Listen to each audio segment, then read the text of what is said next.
Alright guys, welcome to part 2 of snaring.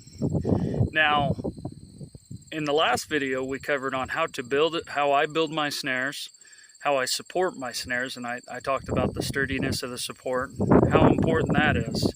So today's video, what we're more going to cover is loop size and height off the ground, okay?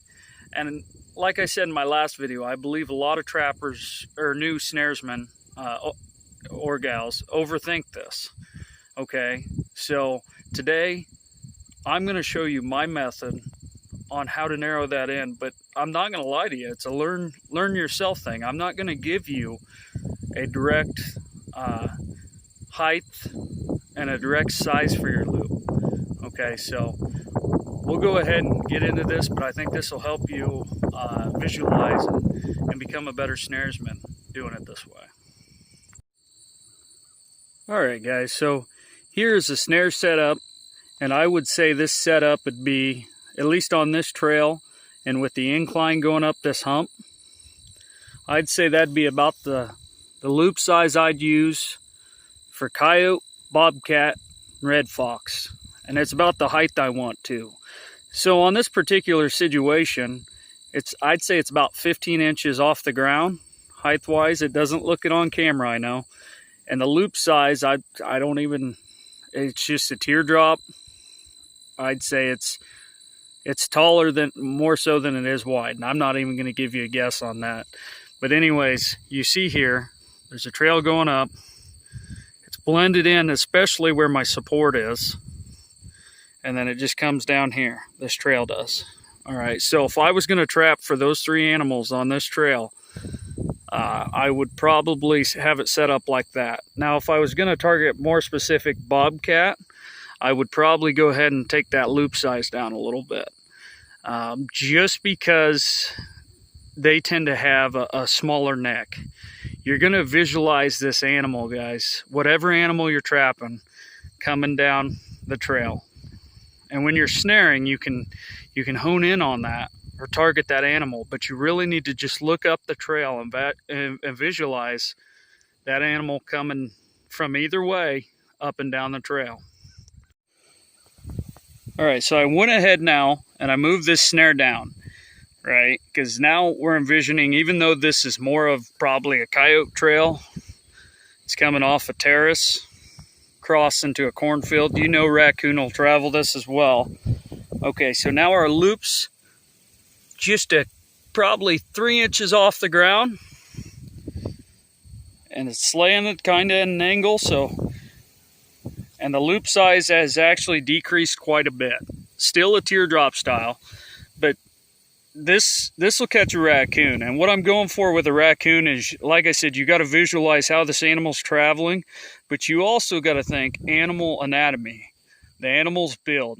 So a raccoon leans forward and walks slow on the front end, but they got a big back, right? And it slopes quite a bit downward. So when I set a raccoon snare, guys, I'm not just going for a head catch. I want to catch a leg or two legs in there too, so they can't slip it off their head, right? Raccoon are really good about slipping it off your head if you don't have your loop size right and the height right. So that's something to keep in mind. So what it comes down to, guys, when you're snaring these trails, you need to envision that animal coming from each way. And you also need to think animal anatomy and what animal are you snaring on this trail. Once you hone in on those and you start to visualize it and see it happening, I think you're unstoppable at that point. I think you'll have mastered snaring. Not mastered, but you'll definitely be past your, beginner and novice level. Now, guys, this is this is a different setup, different trail. It's coming over a pond dam. You can see here, this is actually more of a raccoon trail, but also this would be a great spot to catch an otter. Otter can be kind of hard to snare, especially starting out. They're fast, and that is the third thing you need to factor in, besides how the animal's height is when they're traveling down the trail, besides the animal's anatomy. you need to factor in their speed. Now you see here, I've got a small loop, very small, couple inches off the ground.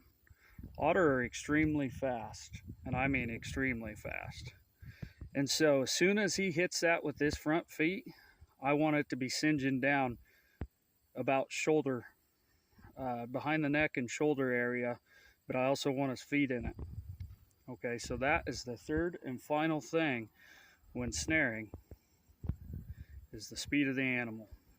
I really hope this video helps. Please hit the like and subscribe. Wish you all the best out there. Hope you enjoyed the snaring. And guys, one last memo on this video: always overstake when you're snaring. These animals take these snares for a ride. Earth anchors are my preferred method. Just be aware, if you're using rebar, they can pump them out, especially the taller animals like coyotes. Okay, so always overstake when you're snaring. Thank you.